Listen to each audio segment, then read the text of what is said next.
고린도전서 14장 보겠습니다. 14장을 이렇게 좀 훑어보게 될 거고요. 오늘은 5절 한 절만 우리가 한 목소리로 같이 읽겠습니다.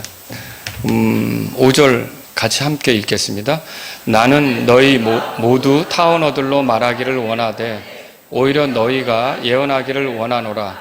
이는 타원어들로 말하는 자가 통역하여 교회가 세움을 받지 아니하면 예언하는 자가 그보다 더 크기 때문이라. 아멘. 여기 개역성경에는 이렇게 돼 있어요. 개역성경에는 나는 너희가 다 방언 말하기를 원하나 그렇게 돼 있어요. 그래서 이제 다 방언을 해야 되는 것처럼 생각할 수가 있죠. 오늘 제가 타언어로 말하기를 원하노라 혹은 방언으로 말하기를 원하노라 이런 제목으로 여러분에게 말씀을 드릴게요. 성령으로 충만한 삶을 다루면서 이 타언어, 방언에 대해서 말씀을 드려야겠다 그런 생각을 했습니다. 왜냐하면 어떤 사람들은 성령을 받았다는 증표가 방언을 하는 거다. 그리고 만약 방언을 하지 못하면 성령을 받지 못한 거다. 이렇게 생각하는 경우도 있고요. 심지어 그래서 방언을 받아야 구원을 받은 거고 방언을 하지 못하면 아직 구원받지 못한 거다. 이렇게 얘기하는 사람까지도 있습니다. 근데 성경은 뭐라고 말하죠? 예, 고린도전서 12장 보세요. 거기 28절에 또 하나님께서 교회 안에 몇을 세우셨으니 라고 쭉 그 교회에서 활동하는 사람들을 소개해요. 그 다음에 30절에 보면 같이 한번 읽어볼까요? 모두 병고침의 은사들을 가진 자이겠느냐? 모두 타언어들로 말하는 자이겠느냐? 모두 통역하는 자이겠느냐? 자, 이 30절의 말씀은 구원받은 사람들이 모두가 다 병고침의 은사가 있는 건 아니고 구원받은 사람들 모두가 다 타언어로 말하는 건 아니다. 그렇게 말하고 있어요. 그러니까 아까 그런 주장이 성경에 따라 맞는 거예요? 틀린 거예요? 네, 틀린 거죠. 그리고 방언한다는 것은 성령으로 충만한 증거다. 또 이렇게 얘기하는 사람도 있어요. 그렇지 않다는 거죠. 이게 오늘 저와 여러분들이 방언에 대해서 정리를 해봤으면 좋겠어요. 내가 과거에 방언한 적이 있습니다. 한번 손 들어보세요. 나 해본 적 있습니다. 몇 분 있으시군요. 그래도 다행이네. 많이 오염이 안 되셔가지고 다행이십니다. 저도 중학교 때부터 방언을 했습니다. 그래서 무슨 기억이 나냐면 방언을 못 받은 친구를 앞에 놓고 방언 받게 하려고 친구들끼리 중학교 때부터 기도했어요. 아마 예송이 나이쯤 됐을까? 우리가 막 이렇게 모여가지고 이 친구가 방언을 받게 해야 된다라고 막 기도를 했었어요. 제가 그렇게 해서 한 10년 가까이 이렇게 방언으로 했던 것 같아요. 방언으로 하면 똑같은 소리로 기도하니까 오래 기도 시간도 오래 할 수 있고 이렇죠. 계속 같은 소리를 하는 거니까. 그런데 제가 이제 성경을 통해서 내가 기도할 때 사용했던 방언하고 성경이 말하는 방언이 다르다는 걸 보게 됐어요. 이게 아니구나. 하나님께서 하라고 말씀하신 방언하고 내가 지금 하고 있는 방언이 이게 완전히 다른 종류구나. 이거를 알게 된 후로 저는 방언을 그냥 딱 중단을 했어요. 스톱을 했어요. 그러니까 그 방언 끊은 지가 방언 끊었다니까 좀 이상하지만 끊었어요. 제가 방언을 중단했는데 꽤 오래된 거예요. 이제 어떻게 됐냐면 기도할 때 하나님께 기도할 때 알아듣게 나도 알아듣고 하나님께 알아듣고 또박또박 기도해야겠다. 그 다음부터 이제 그렇게 해서 기도 생활이 바뀌게 된 거죠. 지금까지도 그렇게 기도를 해오고 있습니다. 자, 그런데 고린도전서 14장을 이렇게 보면 이제 2절 한번 보실래요? 2절. 이제 여러분이 이걸 이해를 하셔야 됩니다. 개역 성경은 어떻게 되냐면요. 2절에 이렇게 돼 있어요. 방언을 말하는 자는 사람에게 하지 아니하고 다 방언 그렇게 돼 있어요. 한 단어로 돼 있어요. 근데 여러분이 킹제임스 성경을 보면 알지 못하는 언어 이렇게 돼 있죠. 이게 이제 영어 성경에는 unknown tongue 그렇게 돼 있어요. unknown 하면 잘 모르는, 알지 못하는 그런 거예요. 그러니까 그냥 unknown tongue 하면 그거는 이제 언어를 얘기하는 거거든요. 그래서 여기 2절에 같이 한번 읽어보죠. 이는 알지 못하는 언어로 말하는 자는 사람에게 말하지 아니하고 하나님께 말하기 때문이니 이는 영 안에서 그가 신비들을 말하지만 아무도 그의 말을 이해하지 못하기 때문이라. 자, 여기서 알지 못하는 언어로 말하는 자는 하나님께 말한대요. 그러면은 저 같은 경우는 러시아어라든지 스페인어라든지 독일어, 프랑스어는 제가 알지 못하는 언어예요. 중국어도 알지 못하는 언어예요. 중국어도 뭐 제가 안다면 셰셰, 예, 니하오 뭐 이런 정도. 그리고 그런 워 아이니 뭐 이런 정도. 맞나요? 아정자매님 웃었어요 지금. 그걸 중국어라고 했다고. 그런데 그거 말고는 중국어를 중국 분들이 얘기를 하면 못 알아듣는 거예요. 그러니까 중국어는 저한테 무슨 소리예요? 예, 알지 못하는 언어예요. 여러분 아시겠죠? 자, 이런 교회 안에서 예를 들어서 아정자매님의 예를 들어봅시다. 아정자매님이 중국어로 기도를 한다. 그러면 아정자매님 혼자는 하나님과의 관계 속에서 2절에 나온 대로 보세요. 2절에 보면 하나님께 말한다 그렇게 되어 있어요. 그래서 하나님께는 말하지만 자, 저는 이해할 수 있을까요? 다른 사람은 이해할 수 있을까요? 못하는 거예요. 그래서 여기서 알지 못하는 언어다 이렇게 말한 거는 여러분이 이해할 수 없는 다른 언어예요. 어떤 분은 나는 한국말밖에 몰라. 우리나라 말밖에 몰라. 그러면 나머지 언어는 다 뭐예요? 알지 못한 언어죠. 근데 어떤 분은 나는 영어도 쓸 수 있고 중국어도 할 수 있고 한국말도 할 수 있어. 근데 일본어는 못해. 그러면 일본어가 알지 못하는 언어가 되는 거죠. 이렇게 알지 못하는 언어로 하면은요, 영어로는 신비들을 말하지만 그의 말을 다른 사람은 이해해요? 못해요? 이해 못한다 그 소리죠. 그 얘기예요. 그러니까 여기서 알지 못하는 언어라는 건 어느 언어죠. 근데 내가 모르는 언어예요. 아시겠죠? 자, 4절을 보세요. 4절 다 같이 읽겠습니다.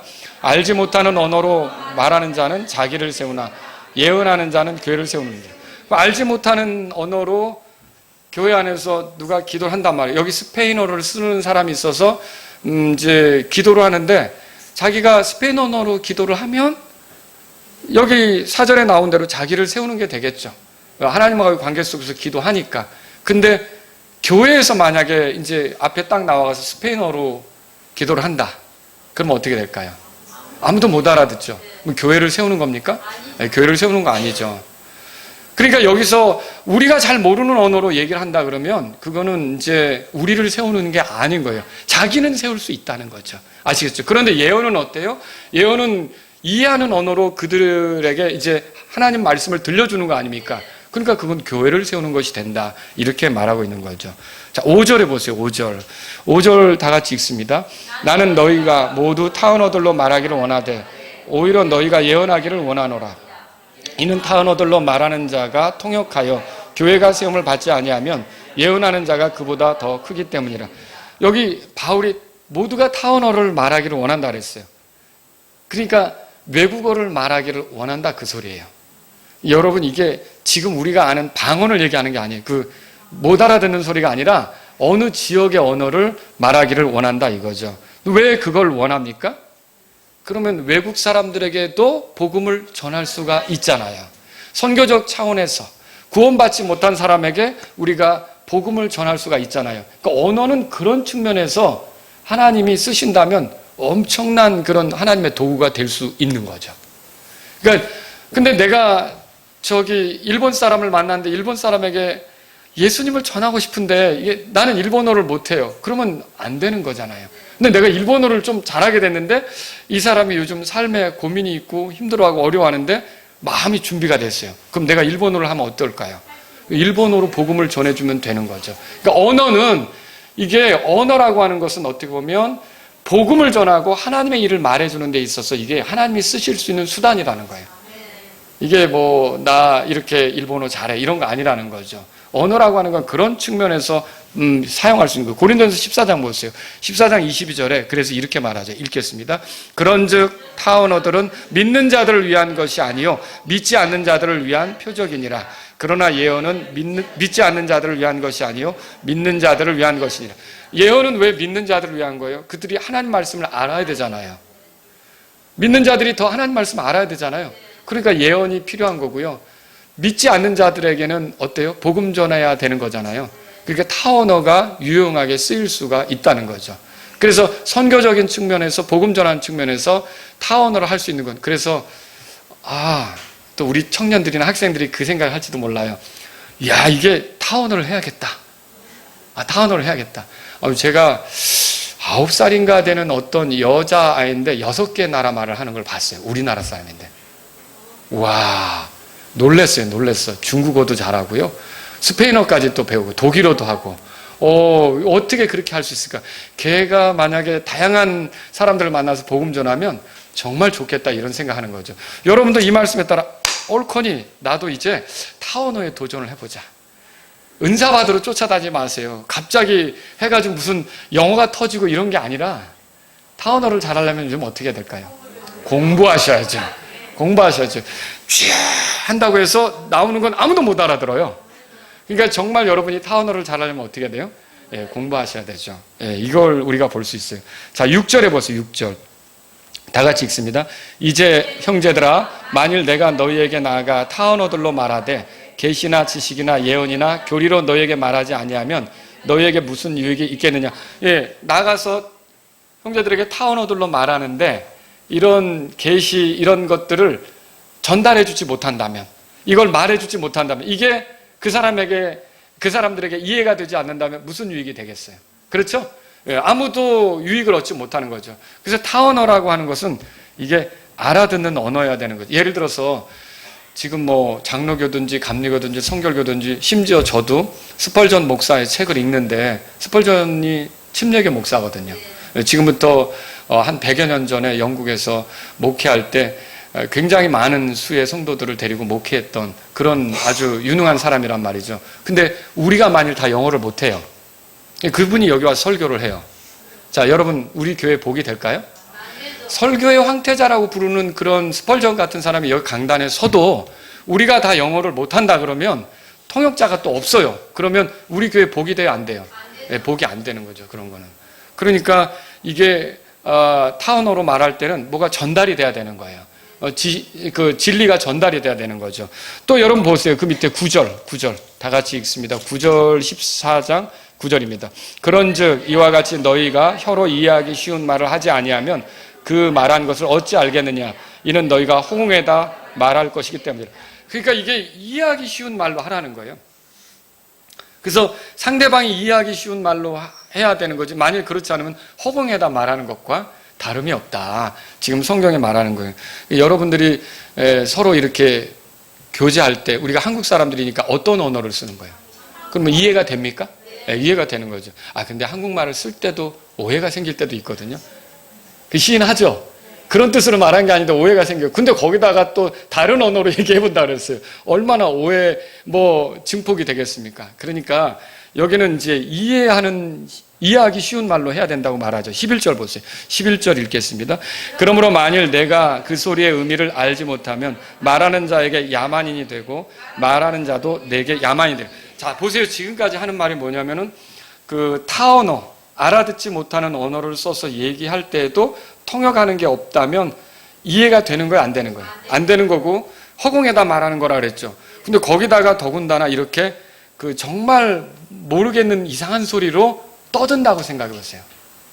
뭐 이상한 소리로 떠든다고 생각해 보세요. 그러면 그게 정말 그 이해가 서로 안 되는 거 아닙니까? 그럼 서로 말을 하고 있는데 뭔 소리야 이렇게 되는 건데, 듣는 사람도 야만인으로 만들고 말하는 자 스스로도 뭐가 되는 거예요? 야만인이 된다고 말하는 거예요. 그러니까 어떻게 보면 알아듣지 못하는 소리로 이렇게 뭐 요즘에는 예배 드릴 때 그러더라고요. 막 방언으로 노래하는 것도 있더라고요. 우리는 왜? 예? 예수로 나의 구주삼가 뭐 알라깔라알라 살라깔라 뭐 이런 식으로 하는 이상한 것도 있더라고요. 그러면서 막 방언 찬양을 한다는 거예요. 그렇게 하고 또 기도도 갑자기 대표 기도하러 나왔다가 열심히 하다가 갑자기 또 방언으로 막 하고 이런 것들도 있더라고요. 그런데 그러면 다 그걸 듣는 사람도 뭐가 되고 야만이 되고, 그렇게 말하는 사람도 뭐가 되고 야만이 된다. 성경이 지금 그렇게 말하는 거죠. 자, 그 교회를 세우기를 뛰어나기를 구하라라고 12절에 돼 있어요. 써 있죠. 이와 같이 너희가 영적 은사들을 열심히 쓴즉 너희가 교회를 세우는데 뛰어나기를 구하라. 그런데 이게 알아듣지 못하는 소리로 교회에서 기도한다거나 찬송한다거나 막 이렇게 하면 그 교회를 세우는 겁니까? 교회를 세우는 게 아니라는 거죠. 13절 다 같이 읽습니다. 13절. 그런즉 알지 못하는 언어로 말하는 자는 통역할 수 있도록 기도하라. 이게 통역할 수 있도록 또 기도하라는 거예요. 그러니까 요즘에 또 교회는 어떤 일이 벌어졌는지 아세요? 자, 전부 다 한국 사람이 앉아 있습니다. 근데 갑자기 자신이 하나님의 뜻을 받았다고 앞에 나왔어요. 근데 알아듣지 못하는 소리를 막 떠드는 거예요. 근데 어떤 언어로 막 떠드는 거예요. 그런데 이걸 통역을 해야 되잖아요. 누가 통역을 해야겠습니까? 통역이 가능하도록 기도합시다 했더니 어떤 사람이 내가 통역을 하겠다는 거예요. 그래서 나와가지고 이 사람이 막 알아듣지 못하는 소리를 하면 옆에서 통역을 하는 거죠. 여러분 이상하지 않습니까? 하나님께서 왜 요 A라는 언어를 쓰는 사람을 A라는 말을 알아듣는 사람을 앞에 놓고 갑자기 뜬금없이 B라는 말을 하게 해가지고 B라는 말을 통역할 수 있는 사람을 찾아내서 애둘러서 그렇게 말을 하게 하느냐는 거죠. 뭐 때문에 그렇게 해야 되는 거예요? 하나님이 이게 말하는 사람이 A라는 언어를 쓰고 듣는 사람도 A라는 언어를 쓰면 직방으로 하면 되잖아요. 직방으로 하면 시원하잖아요. 그걸 무슨 수수께끼 같이 이상한 소리를 하고 그걸 또 통역을 한다고 서 있고 그거 다 한마디로 생쇼를 하고 있다.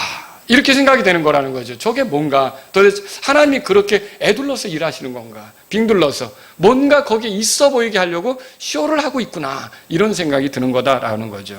여러분 외국에서 선교사님이 왔어요. 그러면 우리 교회에서 설교를 할 때 우리에게 필요한 건 뭐예요? 통역자죠. 통역자가 필요한 거예요. 그래서 통역을 통해서 전달될 때 여러분들에게 유익이 되는 거죠. 자, 14절 보세요. 14절. 그래서 이렇게 써 있죠. 14절 읽겠습니다. 이는 만일 내가 알지 못하는 언어로 기도하면 나의 영이 기도하지만 내 지각은 열매를 맺지 못하기 때문에.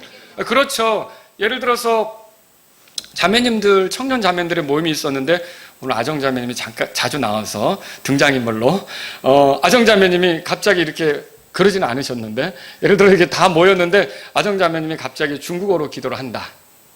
그러면은 아정자매 영은 기도를 하는 거예요. 왜냐면 내가 아는 언어니까 나한테는. 그렇죠? 내 영은 하나님께 기도하는 거죠. 그런데 그의 지각, 그 깨달으면서 하는 것들이 열매를 내놓을까요? 다른 사람이 아멘을 하거나 감사를 할 수 있을까요? 못하죠. 어느 시점에 아멘을 해야 되는지 모르는 거죠. 그죠? 그러니까 이게 지금 성경이 그렇게 얘기하는 거예요. 14절에. 우리는 교회에서 기도할 때 무슨 언어를 써야 되는 거예요? 알아듣는 언어를 써서 해야 된다는 걸 얘기하는 거죠. 18절에 보세요. 18절 다 같이 읽습니다. 내가 하나님께 내가 너희 모두보다 타 언어들을 더 많이 말하. 이게 여기 개역 성경에는 뭐라고 돼 있냐면 바울이 내가 너희들보다 방언을 더 많이 말한다 그렇게 돼 있어요. 그러니까 바울이 말하는 방언이 굉장히 종류가 많은가 보다. 내가 너희 모든 사람보다 방언을 더 말함으로. 그게 다양한 종류의 방언인 줄로 생각을 하는 거예요. 근데 실제로 사도 바울은요, 히브리 사람이에요. 그러면 히브리 말 하겠죠. 그 다음에 로마 시민권이 있어요. 그러면 로마 말 하겠죠. 라틴 말 하겠죠. 그리고 안디옥에서 살았어요. 거기서 시리아 사람을 가르쳤어요. 안디옥이 시리아 사람들의 중심지거든요. 그러면 아람 말도 한 거예요. 시리아 사람들이 언어니까. 아람 말도 한 거예요. 거기다가 또 뭐가 있을까요? 예? 그리스어로 편지를 써야죠. 그 헬라 말도 하는 거예요. 거기다가 나 저기 개역성경에 그렇게 돼 있죠. 서바나에 가고 싶다. 서바나가 뭐예요? 스페인이죠. 우리 이제 스페인어로 돼 있죠. 근데 그러면 스페인에 간다는 건 그 사람이 스페인어도 좀 할 수 있겠다는 걸 추정할 수 있는 거죠. 그럼 만약 그게 다 가능했다면 모두 몇 개국어예요? 대단한 거죠. 대단한 거죠. 그러니까 이게 타언어가 가능했던 사람이라니, 그러니까 또 선교를 위해서 이렇게 쓰여진 것일 수도 있겠다는 생각이 드는 거예요. 그러니까 여러분, 이게 바울은 개인적으로 이렇게 타언어를 많이 말했는데, 이게 그렇다고 해서 우리 보고 지금 막 요즘 교회들이 쓰는 거 알아듣지 못하는 소리 있잖아요. 그걸 많은 종류로 해야 된다는 그 말이 아니라는 거죠. 실제로 어느 지역의 언어를 많이 했다 이거예요. 그래서 여러분 가운데도 우리 한국어만 하는 게 아니라, 우리말만 하는 게 아니라 다른 나라 말을 하는 사람도 많아지면 좋겠어요. 그렇게 도전해보시고, 일본어도 공부해보시고, 중국어도 하시고, 영어도 해보시고, 뭐 불어도 하는 사람도 있고, 뭐 다양하게 이렇게 해보시면 뭐 나중에 다양한 종류의 외국인이 올 때마다 그런 사람들이 가이드해서 섬기기도 하고 도와줄 수도 있고, 그렇지 않겠습니까? 이제 우리는 이렇게 미국인들은 모시겠는데 불어하는 사람은 못 모시겠는 거예요. 그 스페인어 쓰는 분은 못 모시겠는 거예요. 그러니까 이런 언어를 쓰는 사람들이 많으면 좋겠다는 거예요. 청년들이요, 지금 졸지 마시고 도전을 하시라고요. 아시겠죠? 내가 이제 이런 언어도 좀 공부를 하겠다. 이런 왜? 주님을 위해 살기 위해서. 주님의 영광을 살기 위해서 그런 마음을 가져보라는 것이죠. 자, 그런데 이와 같은 방언이라고 하는 것은요, 언어 문제예요. 언어. 말이라는 거죠. 그 말이라고 하면은 핵심이 소통이에요. 소통. 말이 왜 주어진 거예요? 소통하기 위해서 주어진 거죠. 그런데 언어도 아닌 소리들을 언어라고 간주하는 현대 교회 방언이 있잖아요. 이거는 결국 듣는 자들에게 대단한 혼란을 줄 거예요. 예를 들어서 우리가 다양한 언어를 쓰고 있어가지고 서로 동시에 말하자면 막 다양한 언어로 막 우리가 얘기한다 그래도 처음 예수님 믿으러 들어온 사람이 뭐지 이게? 이럴 수 있어요. 여기서 이제 아정자매는 중국어로 하고 계속 나옵니다. 오늘 우리는 한국어로 하고 뭐 여기 또 일본 사람이 있어 일본어로 하고 막 만국어가 여기서 막 쏟아져 나온다면 이게 뭐지? 교제할 때도 막 언어가 다 달라요. 그러면 새로운 사람이 얼마나 혼란스럽겠어요. 그죠? 근데 거기다가 더군다나 이게 어디 소리인지 이게 언어인지 그것도 알지 못하는 소리를 온 교회 식구들이 동시에 랄랄랄라 싸싸싸싸 꽉꽉꽉 뭐 이렇게 막 다 쏟아낸다면 처음 예수님 믿으러 온 사람이 어떻겠어요? 눈이 땡그레져가지고 이게 뭐지? 그게 성경에 써 있어요. 한번 보세요. 고린도전서 14장 23절입니다. 14장 23절 다 같이. 그러므로 만일 온 교회가 다 같이 한 곳에 모여 모두 타 언어들로 말하면 배우지 못한 자들이나 믿지 않는 자들이 들어와서 너희를 뭐라 그래요? 미쳤군, 미쳤어. 이렇게 얘기한다는 거죠. 그러니까 이거는 일반 언어를 써도 배우지 못한 언어를 써서 그렇게 해도 미쳤다는 건데 이게 언어야? 언어가 아니야. 이것도 분간이 안 되는 그런 것들을 온 교회가 다양한 종류로 쏟아낸다. 그러면 그건 진짜 이게 제 말이 아니라 바울의 말이었어요. 미쳤다 이렇게 얘기한다는 거죠. 하나님은 14장 거기 33절 보세요. 이는 성도들의 교회에서 같이 하나님께서는 뭐라고 돼 있어요? 혼란의 창시자가 아니라고 돼 있잖아요. 그럼에도 불구하고 오늘날 어떤 사람들은 여전히 방언을 천사들의 언어라고 그래요. 그런 책도 있어요. 하늘의 언어 혹은 천사들의 언어. 근데 여러분 생각해 보세요. 진짜 천사들의 언어인가? 천사들의 언어는 다양한 건가? 자, 언어라고 하는 거는 여러분 아시겠지만 이렇게 종족에 따라 나오는 거거든요. 그러면 천사들은 몇 종족인가? 몇 종족이에요? 만약에 그게 천사의 언어라면 다 똑같은 소통이 되는 언어여야 되는 거예요. 그렇지 않습니까? 근데 천사들의 언어라는데 붙잡고 들어보면 다 달라요. 이게 소리가 다 달라요. 그렇죠? 그런데 이게 다양한 종류의 방언이라는데 천사들이 그렇게 왜 다양한 종류로 천사들이 얘기를 하는 거예요? 그게 논리적으로 맞습니까? 아니죠. 천사들의 언어는 그게 그렇게 뭐 천사가 종족이 많은 것도 아니고 그러니까 천사들의 언어를 거기다가 갖다 붙이는 것은 옳지 않은 거예요. 옳지 않은 거예요. 여러분 그럼 천사들이 사람에게 말할 때 못 알아들었냐고요. 천사가 와서 삼손의 아버지에게 너가 낳을 아기가 뭐 머리를 깎지 말고 뭐 이런 얘기할 때 뭔 소리야? 뭔 소리야? 이게 못 알아들었어요? 아니면 예를 들어 천사가 와서 마리아에게 네가 낳을 아들은 이제 왕이 되시고 통치자가 되시고 막 이런 얘기할 때 뭔 소리지? 못 알아들었어요? 천사가 하는 얘기도 사람은 다 알아들을 수가 있었어요. 그러니까 다른 무슨 천사들의 언어라고 만들어가지고 이렇게 하는 거는 성경에는 그렇게 말하지는 않는다는 거죠. 그러니까 이게 올바르게 방언에 대해서 말하는 겁니까? 그렇지 않죠. 그래서 여러분들이 현대 방언들, 교회에서 하는 방언들을 생각해 볼 때 크게 4가지를 살펴야 돼요. 이제부터 주의해서 들으시는데 그럼 목사님 지금부터 본론입니까? 뭐 이렇게 할 수도 있는데 아니 이어지는 거예요. 첫 번째 건 뭐냐면 하나님께서 주신 타 언어들의 이제 특징이 있는데 첫 번째 게 뭐냐면 그 언어는 지구상의 어떤 지역의 언어이어야 한다는 거예요. 그게 진짜 타 언어예요. 그게 진짜 방언이란 말이죠. 그러면 여러분이 방언이 제일 처음 나타났었던 때는 언제인지 아세요? 이런 타 언어가 사람들에게 들려졌던 때. 오순절 때예요. 사도행전 2장으로 가보세요. 사도행전 2장. 사도행전 2장. 사도행전 2장.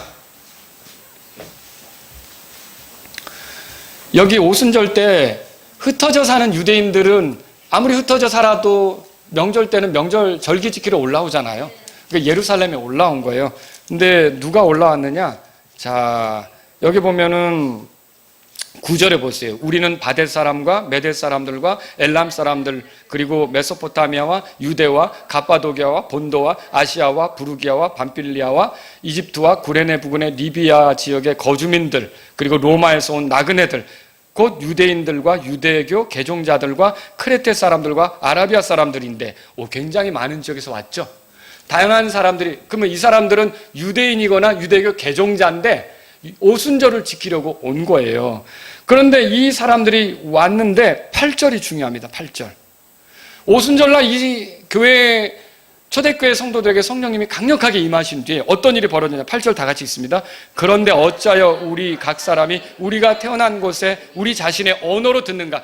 그게 처음에 방언 타언어가 주어질 때 어떻게 했냐면 이렇게 흩어져서 온 사람들이 살던 지역의 말로 들은 거예요. 그러니까 그 지역의 언어로 들은 거라서 이 사람들이 신기하고 놀라워했던 거죠. 어떻게 저 갈릴리에 배우지 못한 사람들이 우리 지역의 말을 할까? 그 지역의 언어였다라고 하는 거죠. 그러면 언어라 그러면 문법적 구조가 있겠죠. 단어들도 다 의미를 담고 있는 단어들도 다 있겠죠. 그런데 오늘날 교회에서 하는 방언은 어떤 거예요? 그 당시에는 분명히 알아들을 수 있는 구조였단 말이에요. 근데 오늘날에는 이게 문법적 구조가 어떻게 되는지, 주어 동사가 뭔지, 전치사가 뭔지, 뭐가 수식어로 붙은 건지 이런 것도 없고요. 또 단어들도 이게 그 단어인지 저 단어인지 이게 녹음을 해서 나중에 방언한 걸 녹음해서 뭔 소리냐고 물어보면 딴 소리인데 같은 뜻이라고 해석하는 경우도 있고 엉망진창이에요. 그래서 이거는 정말 성경이 말했던 그 타언어, 그 방언이 아니라는 거죠. 4절 보세요. 4절 2장 4절입니다. 다 같이. 그리고 그들이 다 성령님으로 충만하여 성령께서 그들에게 말하게 하시는 대로 타언어들로 말하기 시작하더라. 말하기 시작하는 대로 타언어들로 말하기 시작했다. 그렇게 돼 있어요. 어떤 지역의 언어로 말하기 시작했다는 거죠. 여기서 말하는 타언어는 뜻모를 소리, 반복적으로 주문같이 하는 이상한 소리가 아니라 어느 지역의 언어라는 거예요. 그때 흩어져 살던 사람들이 이 소리를 듣고는요, 저 우리 동네 언어인데 우리말을 하네? 여러분도 아마 그런 경우 있을걸요? 뭐 예를 들어서 멕시코에 여행을 갔는데 갑자기 어떤 사람이 한국말을 한다. 그러면 귀가? 무슨 일이지? 카자흐스탄에 여행을 갔는데 아니면 우즈베키스탄을 여행 갔는데 어떤 시골에 찾아갔더니 그 여자가 착 보더니 혹시 한국 사람이세요? 라고 한국말로 했다. 그러면 어떨까요? 신기하잖아요. 그런 것처럼 이렇게 흩어져 살던 사람들이 거기에 와가지고 어떻게 우리 지역의 말로 하지? 이거를 들었던 거예요. 그러니까 성경이 말하는 방언은 반드시 어느 지역의 언어라는 거예요. 어느 지역의 언어라는 거죠. 그래서 고린도전서 14장으로 가보세요. 다시 고린도전서 14장에 거기 이제 7절부터 보려고 그래요. 7절부터. 그래서 어떤 사람은 또 이렇게 얘기하더라고요. 우리가 쓰는 말은 지상방언이야. 지상방언. 일반적으로 쓰는 거는. 그런데 기도할 때 쓰는 것은 또 천국방언이야. 이렇게 얘기하더라고요. 천국방언. 여러분, 내가 뜻도 모르고 쓰는 것을 천국방언으로 이렇게 포장을 하는 거죠. 자, 거기 보세요. 14장 7절에 제가 읽습니다. 또 피리나 하프같이 생명이 없는 것들이 소리를 낼 때에 악기 소리에 구분을 주지 아니하면 무엇이 피리를 부는 것인지 혹은 무엇이 하프를 타는 것인지 어찌 알겠느냐. 왜냐하면 만일 나팔이 불확실한 소리를 내면 누가 전쟁을 준비하겠느냐. 그런지 이와 같이 너희가 혀로 이해하기 쉬운 말을 하지 아니하면 그 말한 것을 어찌 알겠느냐. 이는 너희가 허공에다가 말할 것이기 때문이라. 자, 10절, 11절 다 같이 읽죠. 세상에 수많은 종류의 소리가 있을지라도 그것들 중에는 의미 없는 소리는 하나도 없느니라. 그러므로 만일 내가 그 소리의 의미를 알지 못하면 말하는 자에게 야만이 되고 말하는 자도 내게 야만이 되리라. 그러니까 여러분 그 말하는 것의 의미를 모른다면 그거는 제대로 된 언어가 아니라는 거죠. 제대로 된 언어가 아니에요. 또 만약에 제대로 된 언어라고 해도 내가 알아듣지 못하면 우리에게 유익이 될 수는 없다는 거다. 이걸 우리가 알 수 있는 거죠. 자, 그런데도 오늘날 사람들은 어때요? 천국방언이라고 해서 계속 그런 식으로 기도를 하려고 하죠. 자, 하늘에 몇 개의 언어가 있는 겁니까? 방언을 하는 사람들이 다 다르게 소리를 내거든요. 근데 여러분 보세요. 언어는 본래 종족마다 갖게끔 된 거 아닙니까? 언어가 처음 만들어진 곳이 어디냐면 바벨탑 사건이 있었을 때. 그 언어는 왜 만들어졌어요? 너무 이 사람들이 소통을 잘하면서 하나님을 대적하여 일어나니까, 자기들의 이름을 내려고 하니까 그 도모한 것이 서지 못하게 하려고 흩어버릴 목적으로 언어를 낸 거 아닙니까? 자, 서로 나눠지게 하려고 이 언어를 낸 거예요. 그러면 천사들끼리도 소통이 안 된단 말인가? 다양한 언어가 있어서. 그거 아니잖아요. 여러분, 이게 천국 방언이라고 붙이는 것은 옳지 않다는 거예요. 주 하나님이 사람에게 말씀하실 때 통역자가 필요 없었어요. 아까도 말씀하셨지만 천사들에게는 사람이 알아들었어요? 못 알아들었어요? 알아들은 거죠. 어떤 사람은 그렇게 알아듣지 못하는 말들을 하는 것이 더 영적인 것처럼 주장해요. 방언을 하는 거, 방언을 듣는 거, 이게 더 영적인 것처럼 주장하죠. 근데 여러분 여기서 굉장히 놀라운 게 있는데요. 자, 이 오순절날 이 우리 지역의 언어로 말한다는 걸 들었던 사람들이 믿는 사람인가 믿지 않는 사람인가? 믿지 않는 사람이에요. 영적인 사람들이 아니에요. 영적이지 않은 사람들이, 그러니까 영적인 사람이 아닌 자들이 그걸 듣고 이해했다는 거죠. 그러니까 이거를 방언은 막 자기가 기도해놓고 뭐 왜 그렇게 기도해? 영적인 사람이 이렇게 기도하는 거야. 나는 그게 못 알아듣겠어. 영적이지 않으니까 못 알아듣는 거야. 이런 식으로 하는 거는 옳지 않다는 거죠. 성경에 써있죠. 이걸 알아들은 사람들이 영적인 사람들이 아니라 믿지 않는, 아직 거듭나지 못한 사람들이 알아들었다라고 하는 거죠. 자, 그래서 이렇게 왜 이렇게 하나님의 말씀을 알아들을 수 없냐, 우리가 물으면은, 그런 언어들을 알아들을 수 없느냐라고 물으면 하늘의 언어기 때문에 그렇지라고 하는 거는 잘못된 소리다. 잘못된, 하늘의 언어도 다 알아듣게끔 하나님께서 일하신다는 것이죠. 아시겠죠? 자, 두 번째로 생각해 볼 게 뭐냐면요, 방언이 사용되는 자리에 항상 알아듣는 사람이 있었던 거예요. 못 알아듣는 사람이 있으면 그건 의심해 봐야 돼요. 사도행전 2장 11절 우리 아까 봤죠. 거기 보세요. 이제 사도행전 2장 11절에 보시면 한번 같이 읽어보죠. 11절 읽겠습니다. 크레테 사람들과 아라비아 사람들인데 그들이 하나님의 놀라운 일들을 우리 언어들로 말하는 것을 우리가 뭐라고 돼 있어요? 듣는다, 그렇게 돼 있죠. 그래서 이 성경적인 방언은 누가 알아듣는 사람이 있는 거예요. 그리고 8절에도 그렇게 써 있어요. 8절에도. 그런데 어찌하여 우리 각 사람이 우리가 태어난 곳에 우리 자신의 언어로 듣는다고 돼 있어요. 그래서 그 사람들이 믿지 않는 자들이었는데도 그걸 들었다는 점이 놀라운 거예요. 오순절을 포함해서 성경에서 방언에 대해서 실제로 방언의 역사가 나타나는 곳이 3번 기록되는데 아세요? 어디 나오는지. 처음엔 사도행전 2장, 여기 오순절. 두 번째는요, 고넬료의 집, 최초의 이방인이 회심했을 때 거기 방언이 있었어요. 타원어 하는 게 있었다고요. 세 번째, 사도행전 19장에 에베소에서 침례자 요한에게 침례받았던 사람들 있죠. 그 사람들이 예수님 믿고 나서 방언을 하게 됐어요. 요 3번이에요. 요 3번. 근데 그때마다 다 알아듣는 사람이 있었다는 거죠. 그러니까 여러분이 알아듣지 못하는 소리로 이렇게 얘기하는 것을 그게 무슨 영적인 것처럼, 방언, 하나님의 은사한 것처럼 얘기하는 건 옳지 않은 거예요. 의심을 해봐야 돼요. 이게 뭐냐 도대체? 무슨 소리냐? 이렇게 그게 명확하지 않으면 여러분들은 굳이 할 필요도 없고 의심을 해야 된다는 거죠. 세 번째로요, 타언어를 말하는 자들 사이에 반드시 이게 굉장히 중요해요. 유대인들이 있었어요. 그리고 제가 지금 예를 든 오순절날 유대인들이나 유대교로 개종한 사람들이 왔죠? 알아들었어요. 자, 고넬료의 집에는 두 번째인데, 고넬료의 집에는 베드로만 갔어요? 베드로와 함께 형제들이 갔죠. 그 당시에 그 형제들이라면 이방인이에요, 유대인이에요? 왜 유대인이에요? 고넬료가 최초의 이방인 회심자잖아요. 그러니까 유대인들이 갔는데 그들이 이 이방인들이 다른 언어로 말하는 걸 들은 거예요. 그러니까 그게 뭐 시리아어였는지 유대인어, 히브리어였는지 모르겠지만 거기서도 유대인들이 들었다는 거죠.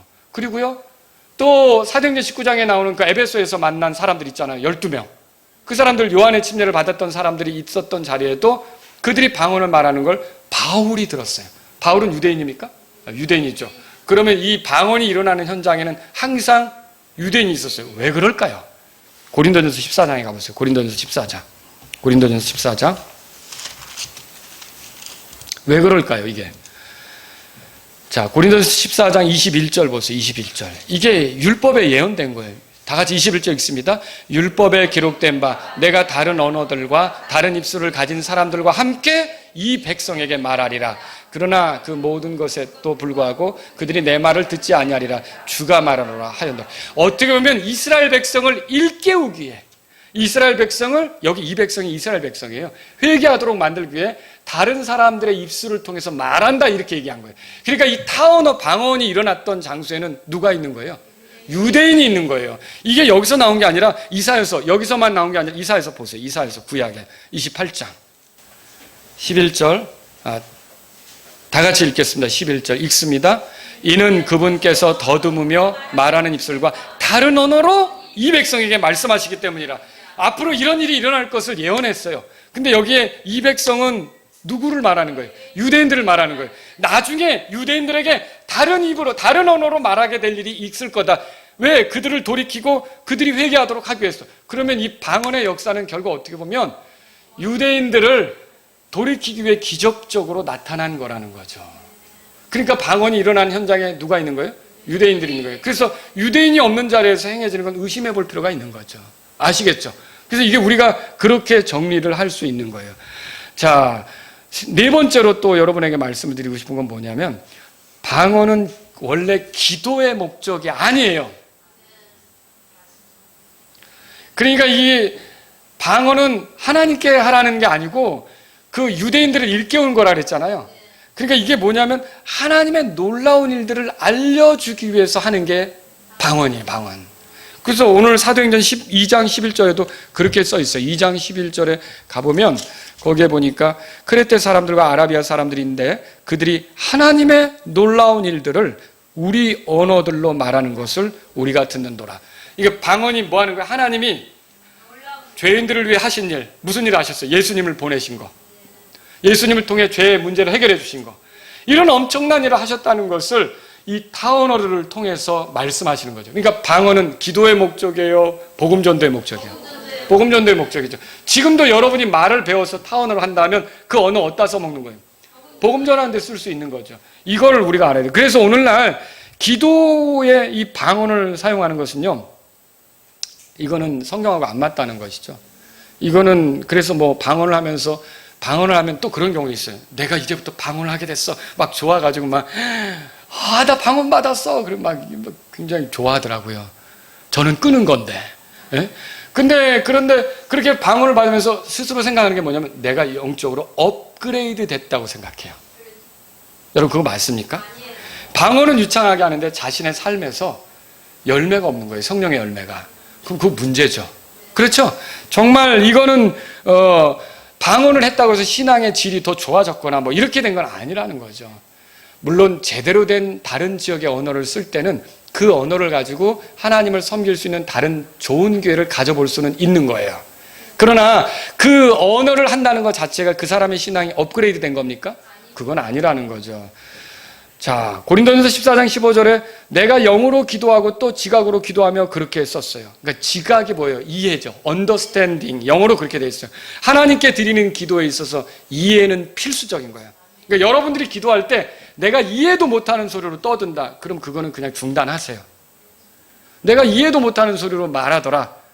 그거를 뭘 대단한 걸 한 것처럼 이렇게 할 필요는 없다는 거죠. 그건 그냥 중단하셔야 돼요. 저는 중단했어요. 이게 방언은 또 똑같은 말이 반복이 계속돼요. 제가 아주 어릴 때 초등학교 들어가기 전인데 저희 어머님 우리 가족 예배 드리면 이제 기도를 하는데 어머님이 굉장히 오래 기도를 하세요.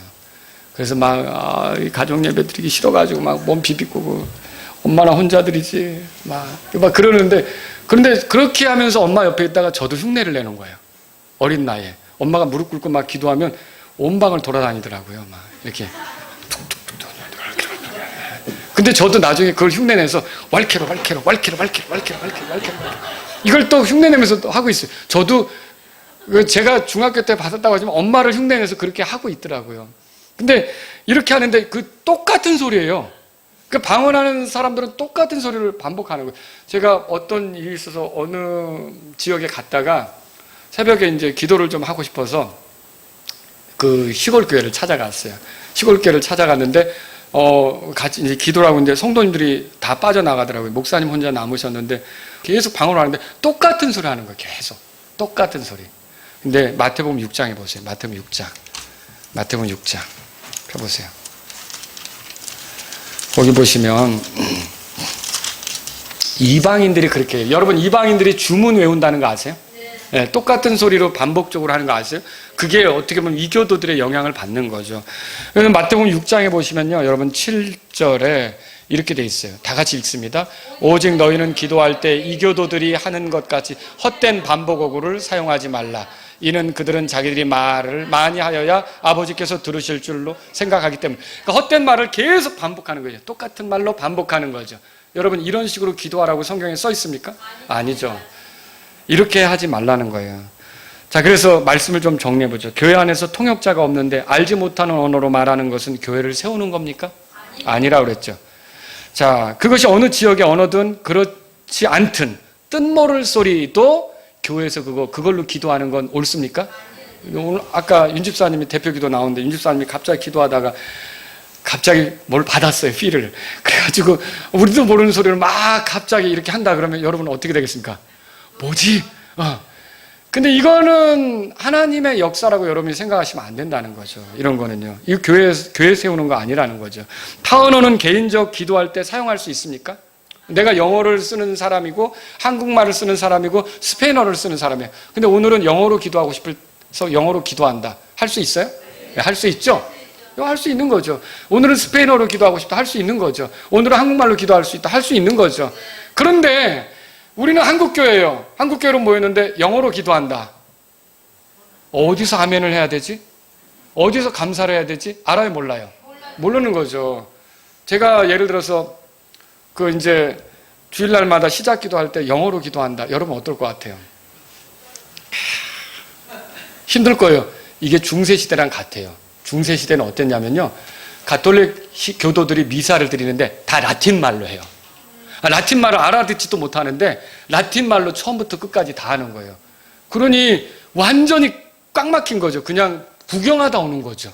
그게 무슨 예배가 됩니까? 그죠? 그래서 언어라고 하는 거는 소통하도록 하나님이 주신 거기 때문에 알아듣지 못하는 소리로 기도하는 것은 옳지가 않다는 걸 정리해야 되죠. 성경적인 방언은 기도의 용도입니까? 하나님의 일을 전달하는 용도입니까? 하나님의 일을 전달하는 용도죠. 성경적인 방언이 있는 곳은 그 성경적인 방언이 유대인들을 일깨우기 위한 거죠. 다른 언어를 통해 내 백성을 일깨우려고 주신 게 그거였다는 거예요. 근데 그걸 오늘날 우리 교회들이 가져다가 그걸 다 하고 있는 거죠. 원래 이교도들이 주문 외우듯이 하는 걸 갖다가 어떻게 그걸 또 교묘히 받아들여서 하고 있다라고 하는 것이죠. 그래서 저는 결론적으로 어떻게 되냐면 더 이상 알지 못하는 소리로 기도하기를 멈춘 거예요. 저는 더 이상 알아듣지 못하는 소리로 기도하지 않기로 됐는데 어떻게 기도해요? 한마디 한마디. 제가 성경에 읽은 것에 따라서 이해한 것에 따라서 하나님 말씀의 약속을 가져다 들이대면서 하나님은 이렇게 약속하셨죠? 저는 이렇게 되기를 원합니다. 하나님의 약속의 성취를 보기를 원하는데 하나님 이렇게 말씀하셨죠? 그 말씀이 우리 교회 안에서 이루어졌으면 좋겠는데 그렇게 한마디 한마디 기도하게 됐다는 거예요. 그래도 제가 기도하는 데는 어려움이 없어요. 더 주님께서 은혜를 주시고 더 많은 것들을 좋은 것들을 누리게 하시고요. 깨닫게 하시고요. 여러분도 이제부터는 한마디 한마디 하나님께 대화하듯이 어려운 말 쓰지 마세요. 또 하나님께 내가 한번 어려운 말 할 테니까 들어보실래요? 하나님? 갑자기 막 울랄라 꿀랄라 막 이렇게 하면서 어려운 말 쓰면 안 되고 여러분이 알아듣는 소리로 하나님, 제가 오늘 하나님께 말씀드리고 싶어요. 제 얘기 좀 들어주세요. 하나님 제 소리를 들어주세요. 여러분의 진솔한 그런 고백으로 하나님께 기도하는 여러분들이 되기를 바랍니다. 하나님 그 기도를 들으실 거고요. 분명 응답하시고 우리에게 은혜를 더해 주실 줄로 믿습니다. 그런 기도 생활이 여러분에게 풍요로워지기를 바랍니다. 다 같이 일어서시겠습니다. 오늘 이 말씀을 들으신 여러분 가운데 하나님 아버지, 제 기도 생활을 회복시켜 주십시오. 제가 주님과 대화하는 삶을 살기를 원합니다. 이런 분이 있다면 주님 앞에 나아가십시오. 제가 사람들과 말 없는 것을 속상해하면서 하나님과 말하지 않는 것을 힘들어하지 않았습니다. 그러나 지금부터는 내가 주님과 대화하는 시간을 갖고 주님께 말씀드리는 시간을 갖고 주님께 기도하는 시간을 갖고자 합니다. 주님 저를 인도해 주십시오. 그리고 제 기도가 더 풍요롭게 되도록 도와주십시오. 그리고 여러분 가운데 하나님 제가 타 언어를 말할 수 있기를 원합니다. 이런 분이 있으십니까? 내가 어느 지역의 다른 언어들을 통해 선교에 복음 전하는데 도움이 됐으면 좋겠습니다. 이런 분들이 있다면 이 시간 주님 앞에 나아가십시오.